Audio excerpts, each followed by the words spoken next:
Faith works both ways. విశ్వాసము రెండు విధాలుగా పనిచేస్తుంది. Your faith in God and God's faith in you.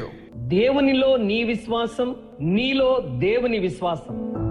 To increase your faith in God, you would pray to God, and when God gives you the things that you prayed for and changes your life for good, you gain faith in Him. నీలో విశ్వాసం పెరగటానికి నువ్వు దేవుని సన్నిధిలో ప్రార్థన చేస్తావు, దేవుడు నీకు ఆ కృపను అనుగ్రహిస్తాడు, నీ జీవితంలో విశ్వాసం అభివృద్ధి చెందుతుంది. Through His works in your life, your faith begins to increase inch by inch. ఆయన కార్యము ద్వారా ఒక్కొక్క మెట్టు నీ జీవితంలో విశ్వాసంలో నువ్వు ఎదుగుతూ ఉంటావు. But how does God's faith increase in you? అయితే దేవుడికి మన పట్ల విశ్వాసం ఎలాగు పెరుగుచున్నది? When He's giving us all the things that we ask for, we go through difficult times in our lives and we face problems and issues, and we have to go through them like any other person.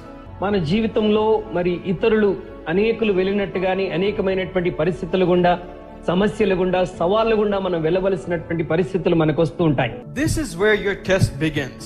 ఇలాంటి పరిస్థితుల్లోనే నీ జీవితంలో పరీక్ష ఆరంభమవుతుంది. You have to have faith in God and walk through these challenges or face these challenges or hard times in your lives and walk till the end without your faith being faltered.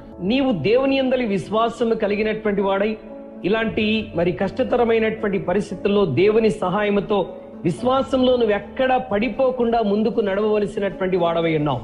And when God sees that you successfully finished that challenge or went through that difficult life in your time and you still trust in Him and believe in Him and have faith in Him, that is when His faith increases in you. నీ జీవితంలో ఎదురయ్యేటువంటి సవాళ్లలో మరి కష్టతరమైనటువంటి పరిస్థితుల్లో నీవు దేవుని సన్నిధిని విశ్వాసం కలిగి వాటిని ధైర్యంగా ఎదుర్కొంటూ వాటిని జయించినప్పుడు నీలో దేవుని విశ్వాసము పెరుగుతుంది. That is how simple faith works. ఆ విధంగా విశ్వాసం మన జీవితంలో పనిచేస్తూ ఉన్నది.